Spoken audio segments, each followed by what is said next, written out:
नमस्कार दोस्तों, मैं पंकज सबलानिया सोनी एजुकेशन के इस ऑनलाइन प्लेटफॉर्म पे आपका फिर से स्वागत करता हूं।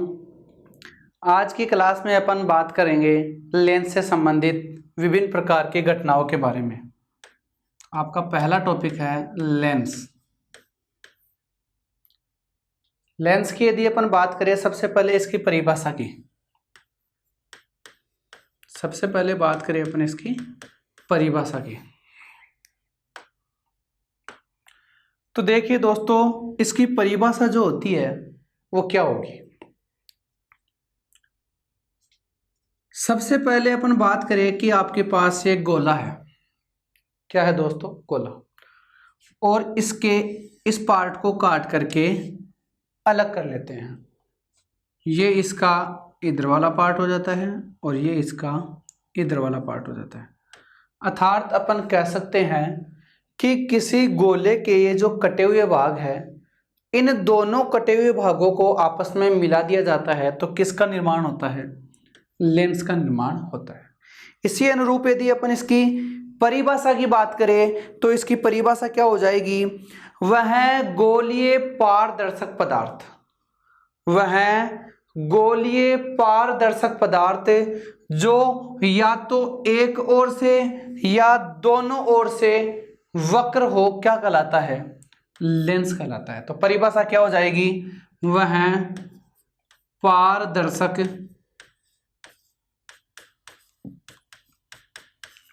गोलीय पदार्थ जो या तो एक ओर से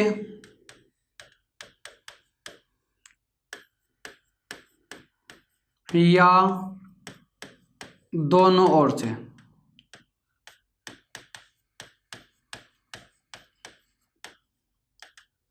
वक्र हो, क्या कहलाता है?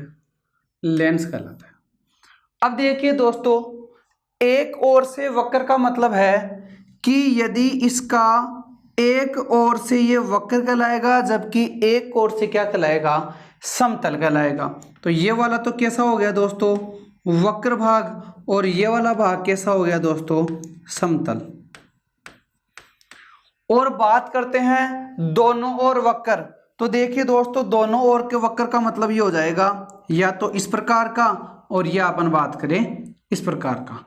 अर्थात इसके दोनों वाले पार्ट ही क्या कहलाएंगे? वक्र कहलाते हैं। तो परिभाषा क्या हो जाएगी? वह पारदर्शक गोलीय पदार्थ जो या तो एक ओर से या दोनों ओर से वक्र हो, उसे अपन क्या बोलेंगे? उसे अपन बोलेंगे लेंस। क्या बोलते हैं? लेंस। ये लेंस होते हैं दो प्रकार के। लेंस कितने प्रकार के होते हैं दोस्तों? लेंस होते हैं दो प्रकार के। पहला आ जाता है आपके पास उत्तल लेंस,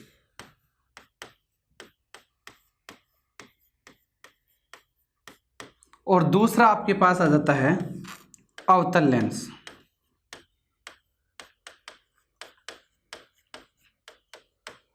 एक तो आपके पास है उत्तल लेंस और दूसरा कौन सा आ गया? अवतल लेंस। अब देखिए दोस्तों, यदि मैं इस उत्तल लेंस की बात करूं तो इस प्रकार के लेंस को अपन क्या बोलेंगे? उत्तल लेंस बोलते हैं। इस प्रकार के लेंस को अपन क्या बोलते हैं? उत्तल लेंस बोलते हैं। परिभाषा क्या हो जाएगी कि वह लेंस जो किनारों पर से तो क्या हो? पतला हो, जबकि बीच में से क्या होता है? मोटा होता है। कौन सा लेंस कहलाता है? उत्तल लेंस कहलाता है।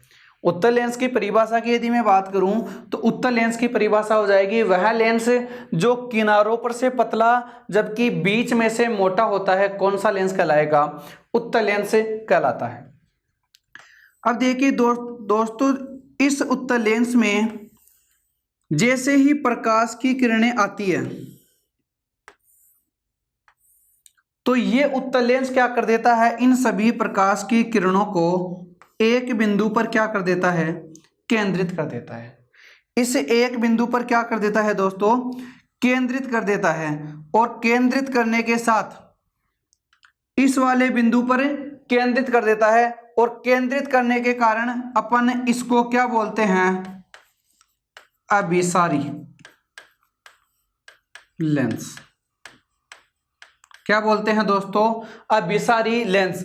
अर्थात इस उत्तल लेंस का दूसरा नाम क्या हो जाएगा, अभिसारी लेंस।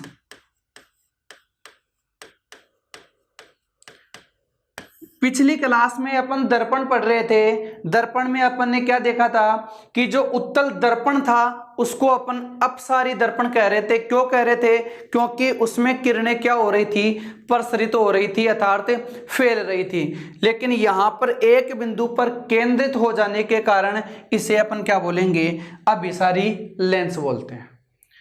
दूसरे लेंस की यदि मैं बात करूं तो दूसरा लेंस आपके पास है अवतल लेंस। अर्थात वह लेंस जो किनारों पर से तो क्या हो, मोटा, जबकि बीच में से क्या होता है, पतला होता है। कौन सा लेंस कहलाता है, अवतल लेंस कहलाता है।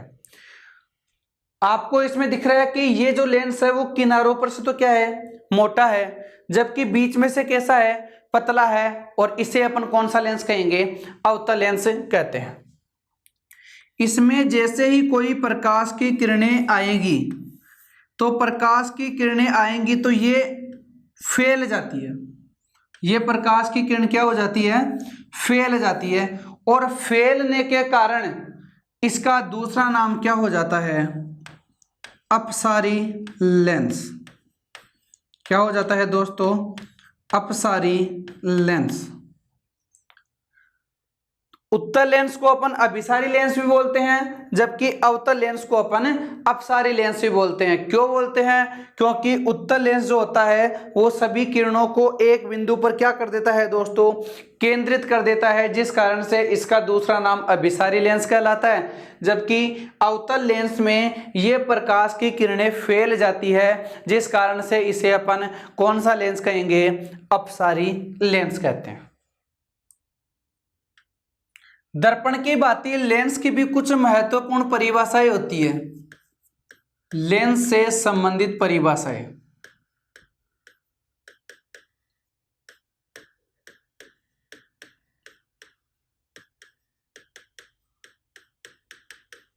देखिए दोस्तों, लेंस से संबंधित परिभाषाएं, यदि अपन बात करें इस लेंस की, तो इसके मध्य में से होकर के जो रेखा गुजरती है उसको अपन क्या बोलते हैं दोस्तों, मुख्य अक्ष बोलते हैं। और यदि इस लेंस की बात करें तो ये दो गोलों का कटान बिंदु होता है।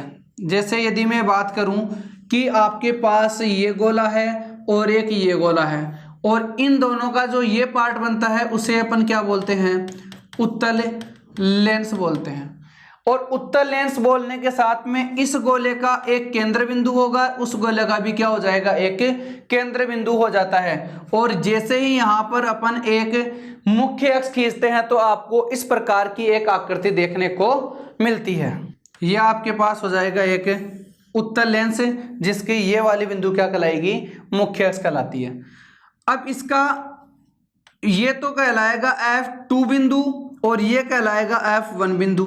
तो देखिए दोस्तों, क्यों कहलाएगा, क्योंकि ये दो गोलों का संयुक्त रूप है। पहले गोले के कारण बनने वाली फोकस दूरी F1 हो जाएगी और दूसरे गोले के कारण बनने वाली दूरी क्या हो जाएगी, F2 दूरी हो जाएगी। और इसी प्रकार यहाँ पे हो जाएगा 2F1 और ये हो जाएगा 2F2। इसमें दोस्तों एक चीज और ध्यान में देना आपको कि यदि अपन दर्पण का टॉपिक पढ़ते हैं तो दर्पण के टॉपिक में अपन वक्रता केंद्र C काम में ले रहे थे। यहां पे आपको वक्रता केंद्र C के स्थान पर 2F नाम लेना है। क्या नाम लेना है, 2F, क्योंकि अपन ने पढ़ा था कि F बराबर क्या होता है दोस्तों, R/2 होता है। यदि अपन इस R का मान ज्ञात करेंगे तो मान क्या आ जाता है, वही 2F आ जाता है। इसलिए अपन यहां पर मान क्या लेंगे, इसका 2F लेते हैं। परिभाषाओं की यदि मैं बात करूं तो पहली परिभाषा मुख्य अक्ष की,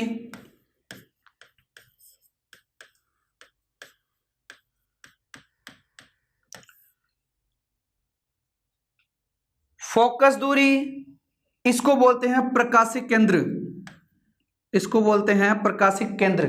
फोकस दूरी अर्थात पहले गोले के कारण की फोकस दूरी तथा दूसरे गोले के कारण की फोकस दूरी, इन दोनों दूरियों को जिस प्रकाशिक केंद्र के मध्य से गुजारा जाता है तो वह रेखा क्या कहलाती है? मुख्य अक्ष कहलाती है। दूसरी परिभाषा की मैं बात करूं, फोकस बिंदु।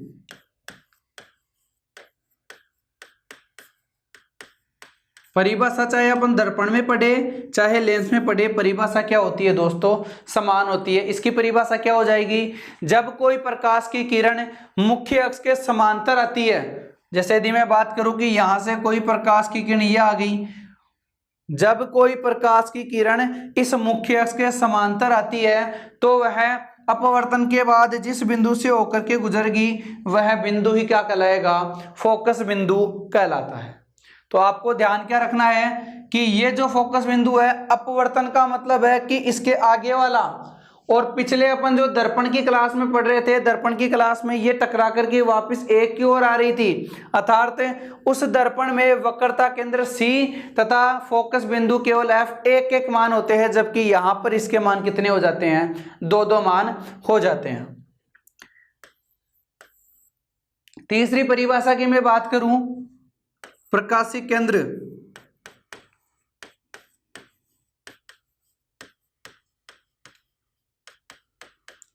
तो देखिए दोस्तों, प्रकाशिक केंद्र किसे कहेंगे? इस पारदर्शी माध्यम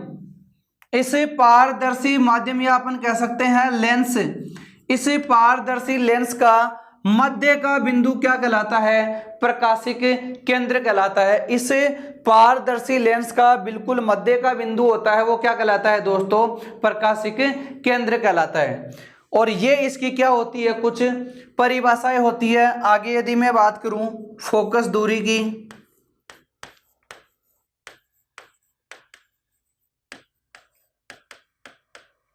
तो देखिए दोस्तों, फोकस दूरी होती है, आप चाहे इस प्रकाशिक केंद्र यहां से लेकर के यहां तक की दूरी मान लो या यहां से लेकर के इस यहां तक की दूरी मान लो, ये दोनों का कहलाती है? फोकस दूरी कहलाती है। अर्थात परिभाषा क्या हो जाएगी? प्रकाशिक केंद्र और फोकस बिंदु के बीच की दूरी क्या कहलाती है? फोकस दूरी कहलाती है। प्रकाशिक केंद्र और फोकस बिंदु, इन दोनों के बीच की दूरी क्या कहलाती है? फोकस दूरी कहलाती है। जिस प्रकार से अपन ने लेंस में प्रतिबिंब निर्माण पढ़े थे, इसी प्रकार से अपन जिस प्रकार से अपन दर्पण में प्रतिबिंब निर्माण पढ़े थे, उसी प्रकार लेंस में भी प्रतिबिंब का निर्माण पढ़ेंगे। देखिए दोस्तों, लेंस में प्रतिबिंब निर्माण,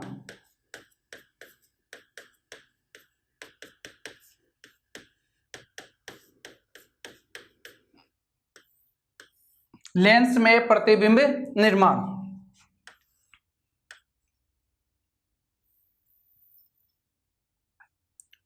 ये फोकस 1 है, ये फोकस 2 बिंदु है, ये 2F1 बिंदु है, और इसी प्रकार ये 2F2 बिंदु है, और इधर वाला पार्ट कहलाएगा अनंत, और इधर वाला पार्ट भी क्या कहलाएगा? अनंत। और इसे अपन क्या बोलते हैं? प्रकाशिक केंद्र, बिंदु P, पोल। देखिए दोस्तों, सबसे पहले यदि मैं बात करूं यहां पे क्रम संख्या, वस्तु की स्थिति,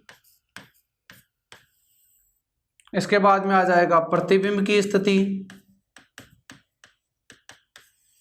इसके बाद में आ जाएगा इसका आकार।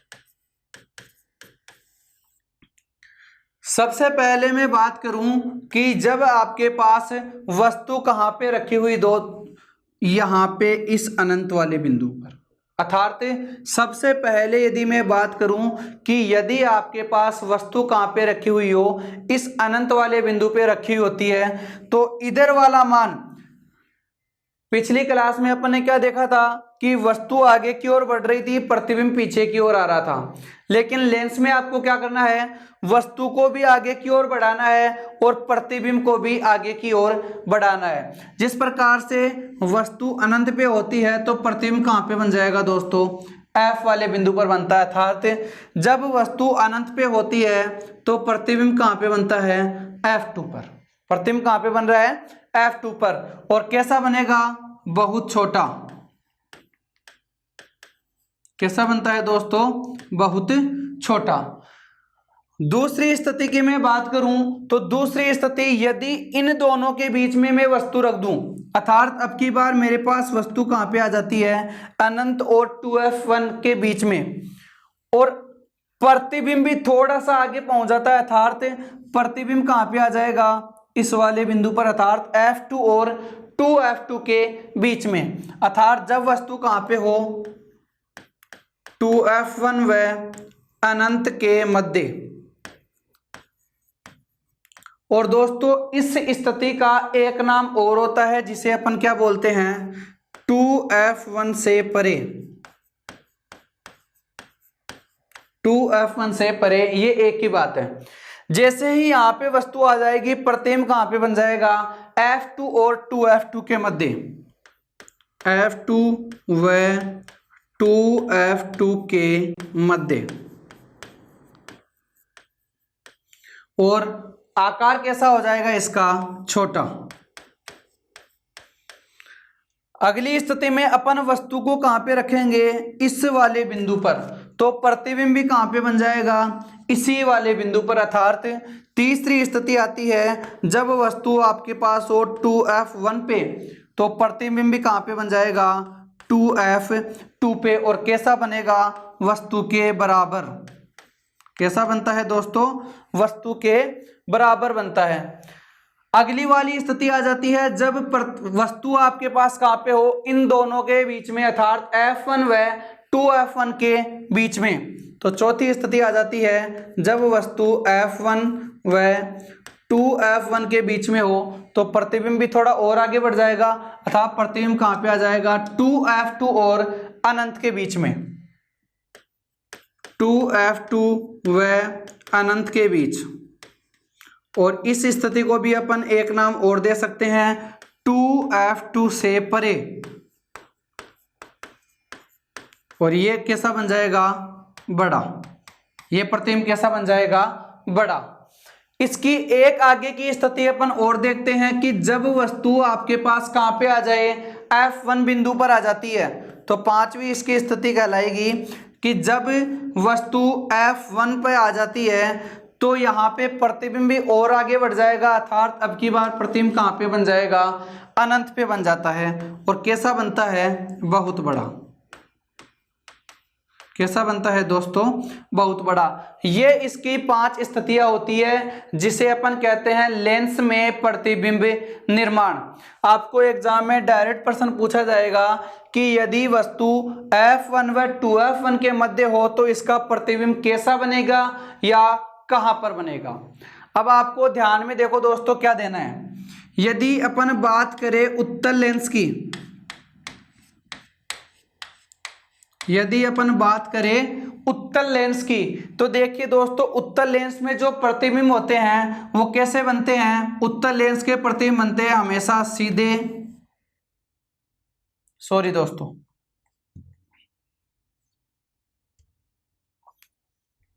उत्तल लेंस के जो प्रतिबिंब बनते हैं वो प्रतिबिंब बनते हैं उल्टे और वास्तविक। कैसे बनते हैं दोस्तों, उल्टे और वास्तविक। लेकिन यदि मैं बात करूं अवतल लेंस की, यदि मैं बात करूं अवतल लेंस की, तो अवतल लेंस के प्रतिबिंब जस्ट इसके विपरीत हो जाते हैं। उल्टे का विपरीत क्या हो जाएगा, सीधे, जबकि वास्तविक का उल्टा क्या हो जाएगा, आभासी। ये आपको ध्यान में रखना है। जबकि इस उत्तल लेंस की एक स्थिति ऐसी आती है जब आपके पास वस्तु कहां पे हो, जब वस्तु F1 व प्रकाशिक केंद्र के बीच हो। देखिए दोस्तों, यदि अपन बात करें इस लेंस की, और इस लेंस में आपके पास ये तो दिया हुआ है आपको F1 बिंदु और ये दिया हुआ आपको प्रकाशिक केंद्र।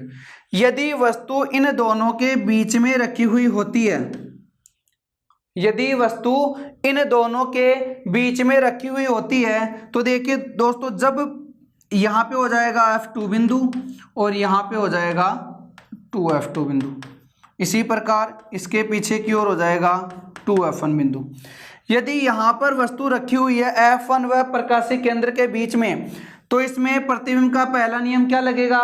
जब प्रकाश की किरण मुख्य अक्ष के समांतर जाती है तो वह F2 अर्थात फोकस बिंदु से होकर के गुजरती है। और दूसरी बिंदु क्या आती है कि जब कोई प्रकाश की किरण लेंस के प्रकाशीय केंद्र से होकर के गुजरती है, तो यह बिना विचलित हुए अपने ही मार्ग पर क्या हो जाती है? सीधी निकल जाती है। और जब इसे अपन पीछे की ओर बढ़ाते हैं, पीछे की ओर बढ़ाते हैं, तो यहां पे ये क्या हो जाती है? मिल जाती है, और ये इसका क्या बन जाता है? प्रतिबिंब बन जाता है।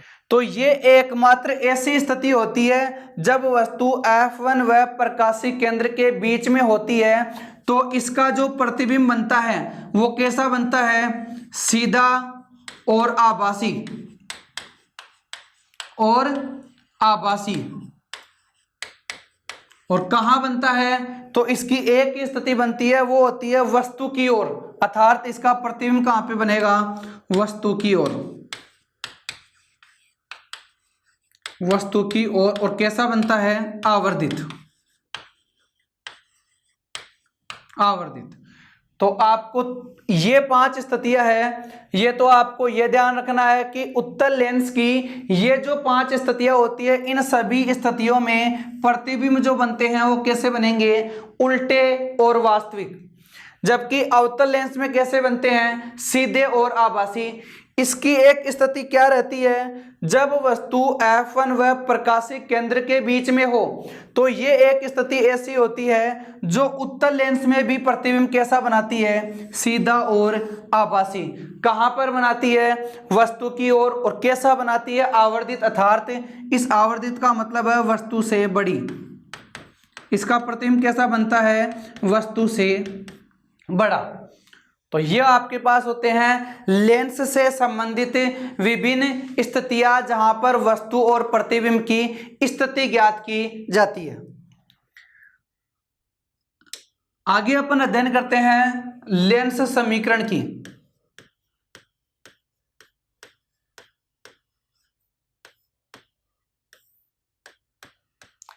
देखिए दोस्तों, पिछली क्लास में अपन पढ़े थे कि दर्पण समीकरण जो होता है, पिछली क्लास में अपन पढ़े थे दर्पण समीकरण जो होता है वो समीकरण क्या बनता है? 1/f बराबर 1/v प्लस 1/u। लेकिन अब किसकी बात कर रहे हैं अपन? लेंस समीकरण की, लेंस समीकरण की। तो देखिए दोस्तों, लेंस समीकरण क्या हो जाएगा? 1/f बराबर 1/v माइनस 1/u। आपको केवल इतना सा ध्यान देना है कि यहाँ पे जो धनात्मक चिन्ह है वो यहाँ पर क्या हो जाता है? ऋणात्मक हो जाता है, अर्थात माइनस का चिन्ह हो जाता है। इसे आप क्या बोलते हो? लेंस समीकरण। दर्पण समीकरण आपसे पूछे तो आप क्या करोगे? 1/f बराबर 1/v प्लस 1/u।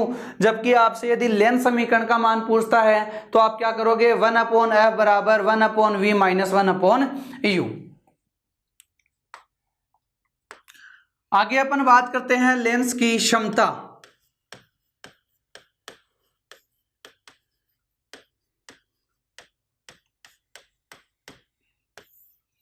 लेंस की क्षमता से मतलब ये होता है कि जैसे ही कोई प्रकाश की किरण किसी लेंस पे गिरती है तो उस लेंस की कितनी क्षमता होती है कि वह प्रकाश की किरणों को मोड़ सके। अर्थात लेंस की क्षमता की परिभाषा क्या हो जाएगी? प्रकाशीय किरणों को मोड़ने की क्षमता ही क्या कहलाती है? लेंस की क्षमता कहलाती है। किसी प्रकाशीय किरणों की,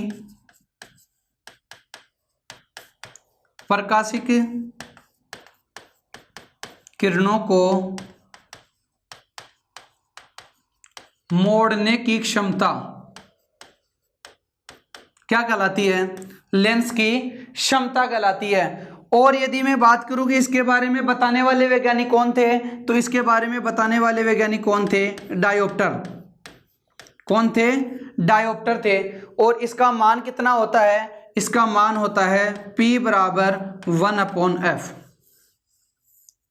P बराबर 1/f। यदि अपन यहां से इसके मात्रक की बात करें तो अपन जानते हैं फोकस एक प्रकार की क्या होती है? दूरी होती है। और दूरी होने के साथ में दूरी का मात्रक आपको पता है क्या होता है? मीटर होता है, अर्थात इसका मात्रक क्या हो जाएगा? Metre inverse.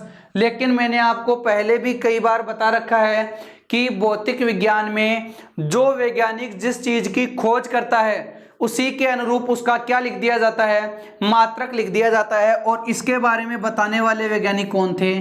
डायोप्टर थे। और इसीलिए इसका मात्रक क्या हो जाएगा? डायोप्टर।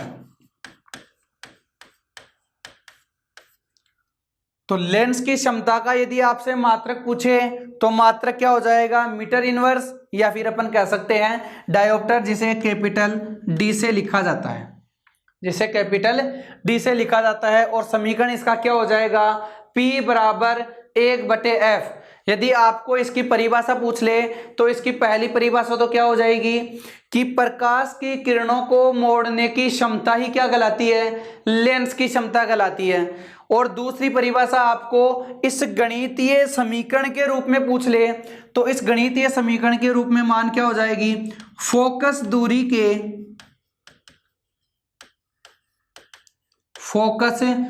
के व्युत्क्रम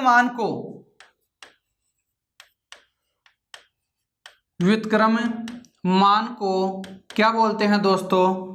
लेंस की क्षमता बोलते हैं। फोकस दूरी के व्युत्क्रम का मतलब होता है उल्टा, 1/में में, अर्थात फोकस दूरी के व्युत्क्रम मान को अपन क्या बोलेंगे? लेंस की क्षमता बोलते हैं।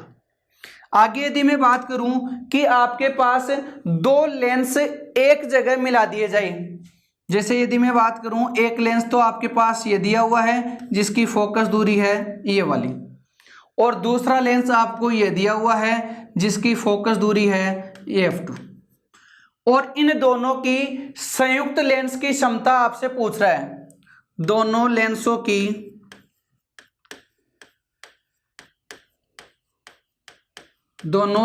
की संयुक्त फोकस दूरी।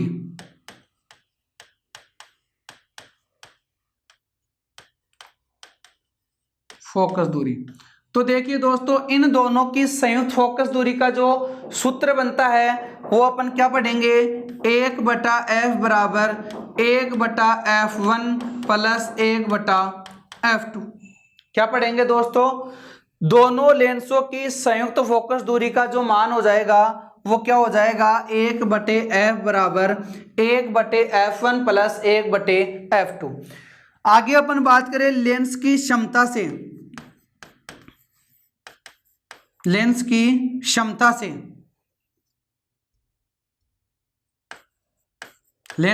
से अपन क्या जानते हैं? अपन जानते हैं कि P बराबर क्या होता है? 1/f होता है। तो बताओ दोस्तों P1 बराबर क्या हो जाएगा? अपन कह देंगे P1 बराबर 1/f1 हो जाएगा, और इसी प्रकार P2 का मान क्या हो जाएगा? 1/f2 हो जाएगा।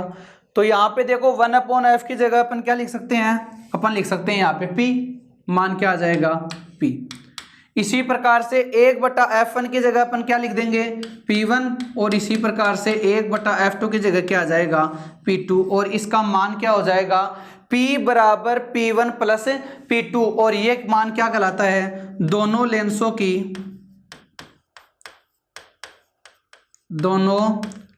की संयुक्त क्षमता क्या कहलाती है? दोनों लेंसों की संयुक्त क्षमता। ये आपके पास मान आ जाता है इस प्रकार के समीकरण से। आगे यदि अपन बात करें लेंसों के उपयोग की, कि विभिन्न प्रकार के जो लेंस है इनका उपयोग किस किस में किया जाता है? लेंसों का उपयोग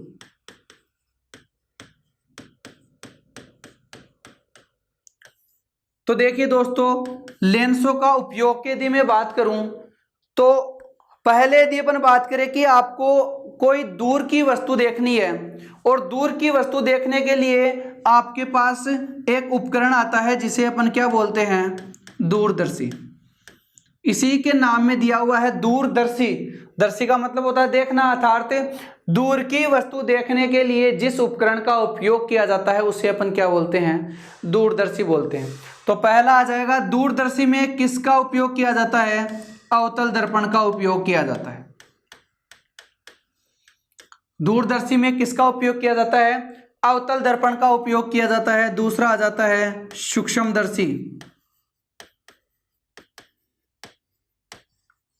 तो देखिए दोस्तों, सूक्ष्मदर्शी का मतलब होता है बहुत छोटी वस्तुओं को या जीव जंतुओं को। परिभाषा क्या हो जाएगी, ऐसे जीव जंतु जो अपने को नग्न आंखों से दिखाई नहीं देते हैं, उसका देखने के लिए अपन किसका उपयोग करते हैं, सूक्ष्मदर्शी का उपयोग करते हैं। और इन्हें देखने के लिए किसका उपयोग किया जाता है, उत्तल दर्पण का। एग्जाम में इससे संबंधित प्रश्न डायरेक्ट पूछा जाता है कि दूरदर्शी में कौन से लेंस का उपयोग किया,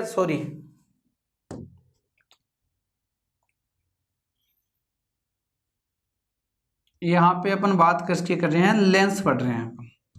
अपन किसकी बात कर रहे हैं, लेंस की। तो ध्यान रखना दोस्तों, दूरदर्शी में अवतल लेंस का उपयोग किया जाता है, जबकि सूक्ष्मदर्शी में किसका उपयोग किया जाता है, उत्तल लेंस का उपयोग किया जाता है। इसके साथ ही और यदि अपन बात करें, जो छोटी घड़ी के कल पुर्जे होते हैं, या अपन बात करें कि घड़ी को ठीक करने वाले जो मैकेनिक होते हैं, वो किसका उपयोग करते हैं, उत्तल लेंस का उपयोग करते हैं।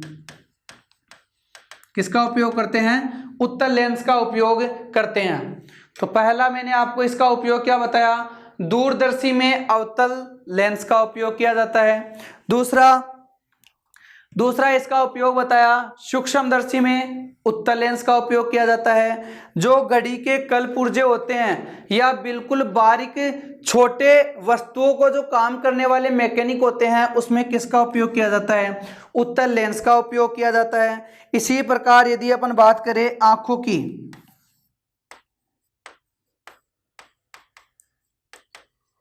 मनुष्य की जो आंख होती है वो अपन कह सकते हैं वो किसकी भांति कार्य करती है, एक कैमरे की भांति। कैमरे की भांति कार्य करती है, अर्थात अपन कह सकते हैं कि कैमरे में भी मनुष्य की आंख की तरह ही किसका उपयोग किया जाता है, उत्तल लेंस का उपयोग किया जाता है। किसका उपयोग किया जाता है दोस्तों, उत्तल लेंस का उपयोग किया जाता है। आगे यदि अपन बात करें मनुष्य के आंख से संबंधित विभिन्न प्रकार के दोष, मनुष्य के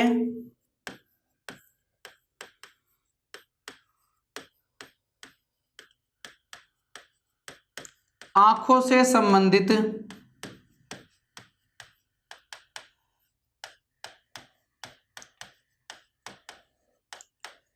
विभिन्न दोष।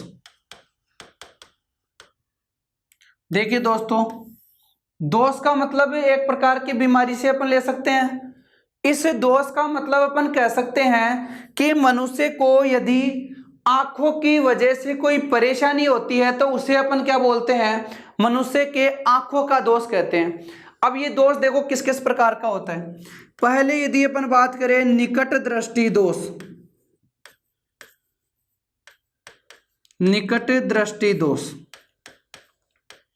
अब आपको दोस्तों थोड़ा सा ध्यान इसमें यह देना है कि इन दोषों में जो नाम लिखा हुआ होता है वो वस्तु तो उसको क्या होती है, दिखाई देती है, और इसके विपरीत जो नाम नहीं होता है वो इसको दिखाई नहीं देती है। जैसे आपके पास लिखा हुआ क्या है यहाँ पे, निकट दृष्टि दोष, अर्थात इस दोष से पीड़ित व्यक्ति को निकट की वस्तु तो दिखाई देती है लेकिन दूर की वस्तु दिखाई नहीं देती है।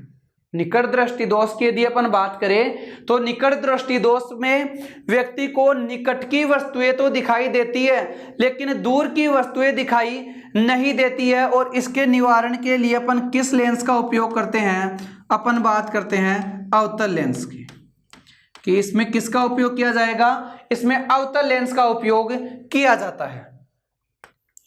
दूसरी बात करते हैं अपन दूरदृष्टि दोष की, दूरदृष्टि दोष की। तो इसमें क्या हो जाता है, जब व्यक्ति दूरदृष्टि दोष से ग्रसित हो जाता है तो उसे दूर की वस्तु तो दिखाई देती है लेकिन पास की वस्तु दिखाई नहीं देती है। इस कारण से इसमें किसका उपयोग किया जाएगा, उत्तल लेंस का उपयोग किया जाता है। इसमें आपके पास प्रश्न डायरेक्ट बनेंगे कि निकट दृष्टि दोष से पीड़ित व्यक्ति किस प्रकार के लेंस का उपयोग करता है। तो देखिए दोस्तों, निकट दृष्टि दोष से पीड़ित व्यक्ति किस प्रकार का लेंस का उपयोग करेगा, अवतल लेंस का, जबकि दूर दृष्टि दोष से पीड़ित व्यक्ति किसका उपयोग करेगा, उत्तल लेंस का। तीसरा दोष आता है इसमें जरा दृष्टि दोष, जरा दृष्टि दोष।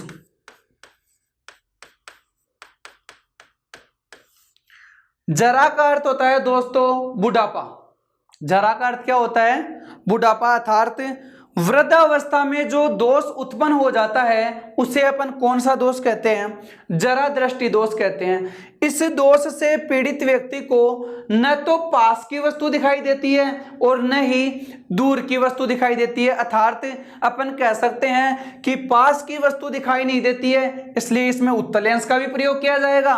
और निकट की वस्तु निकट की देती है, दूर की नहीं देती है, इसलिए इसमें अवतल का भी प्रयोग किया जाएगा। अर्थात अपन कह सकते हैं कि इसमें दोनों लेंसों का उपयोग किया जाता है, इसमें दोनों लेंसों का उपयोग किया जाता है, अर्थात अवतलो उत्तल, अवतलो उत्तल, जिसमें नाम क्या आ गया, दोनों आ जाते हैं। अर्थात वह दोष जिसमें व्यक्ति को न तो दूर की वस्तु दिखाई देती है न पास की वस्तु दिखाई देती है, इस दोष से पीड़ित व्यक्ति को जरा दृष्टि दोष होता है और इसमें व्यक्ति दोनों प्रकार के लेंसों का उपयोग करता है। चौथा आता है दृष्टि वैषम्य,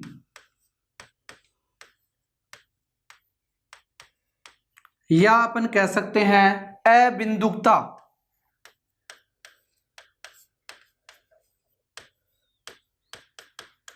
या तो इसको अपन क्या कहे, दृष्टि वैषम्य, या अपन इसे कह सकते हैं अबिंदुकता। इस दोष से पीड़ित व्यक्ति, देखो दोस्तों क्या होता है कि क्षैतिज रेखा की जो वस्तु होती है वो तो ऊर्ध्वाधर दिखाई देती है, जबकि ऊर्ध्वाधर यदि कोई वस्तु होती है तो वो इस दोष से पीड़ित व्यक्ति को क्षैतिज दिखाई देती है।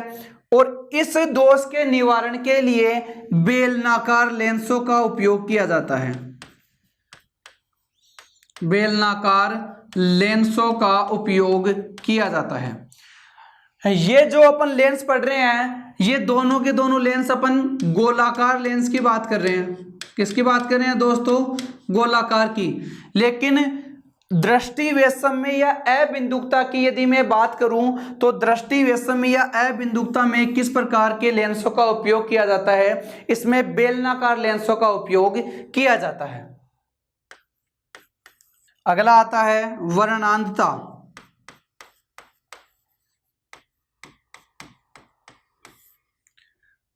वर्णांधता से मतलब होता है दोस्तों कि ये जो दोष होता है वो एक आनुवांशिक रोग होता है। कैसा रोग होता है दोस्तों, आनुवांशिक रोग होता है। और इस दोष से जो पीड़ित व्यक्ति है वो लाल व हरे रंग में विभेद नहीं कर पाता है। इस दोष से जो पीड़ित व्यक्ति है वो लाल रंग व हरे रंग में विभेद नहीं कर पाता है। और इसकी जो वाहक होती है, इस रोग की जो वाहक होती है वो कौन होती है, माता होती है। इसका कोई इलाज नहीं होता है, अर्थात वर्णांधता रोग से पीड़ित जो व्यक्ति है इसका किसी प्रकार का कोई इलाज नहीं होता है। इसकी जो वाहक होती है वो माता होती है। यह एक आनुवांशिक रोग होता है और इसमें इस दोष से पीड़ित व्यक्ति लाल व हरे रंग में किसी प्रकार का कोई विभेद नहीं कर पाता है, किसी प्रकार का कोई विभेद नहीं कर पाता है। देखिए दोस्तों, यदि एक अपन स्वस्थ मनुष्य की बात करें, एक स्वस्थ मनुष्य की बात करें तो इसकी निकट दृष्टि अर्थात बिल्कुल निकट दृष्टि की बात करें, न्यूनतम स्पष्ट दूरी की बात करें, न्यूनतम स्पष्ट दूरी की बात करें तो इसका मान कितना होता है दोस्तों? 25 सेंटीमीटर। अर्थात 25 सेंटीमीटर की दूरी से व्यक्ति किसी भी वस्तु को आसानी से बिल्कुल साफ देख सकता है। लेकिन यदि अपन बात करें अधिकतम की, अधिकतम स्पष्ट दूरी, तो देखिए दोस्तों एक स्वस्थ मनुष्य की, एक स्वस्थ मनुष्य की अधिकतम जो स्पष्ट दूरी होती है वो होती है अनंत।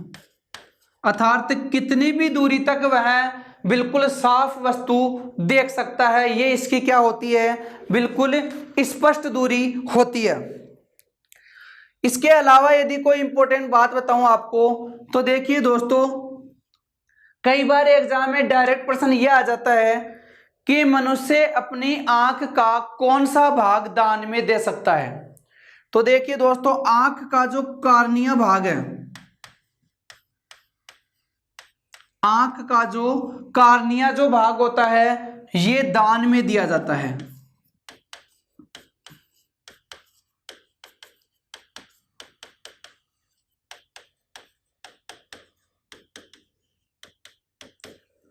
कॉर्निया जो होती है वो दान देने वाली आंखों का एक भाग होती है। यदि आपके पास प्रश्न यह आ जाए कि मनुष्य अपनी आंख के कौन से भाग को दान में दे सकता है तो अपन कह सकते हैं कि मनुष्य कॉर्नियों को क्या कर सकता है? दान में दे सकता है। इसके अलावा देखो दोस्तों दो इंपॉर्टेंट बातें और आती है कि यदि जल में स्थित कोई पानी का बुलबुला है, जल में स्थित पानी का बुलबुला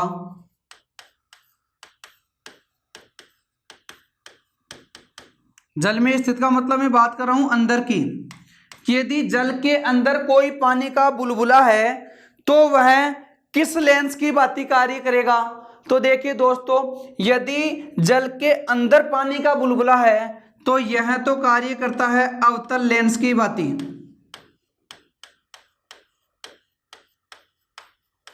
अवतल लेंस की भांति। लेकिन यदि जल के बाहर, जल के बाहर स्थित बुलबुला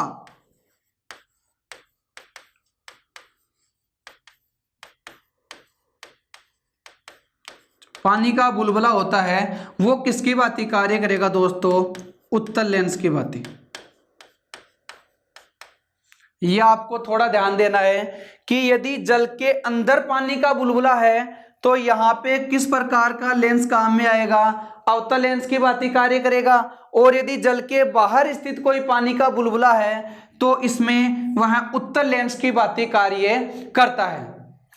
इस प्रकार से आपका प्रकाशिकी की जो चैप्टर है वो कंप्लीट होता है। नेक्स्ट क्लास में बात करेंगे अपन नेक्स्ट टॉपिक की। तब तक के लिए धन्यवाद दोस्तों, बेस्ट ऑफ लक।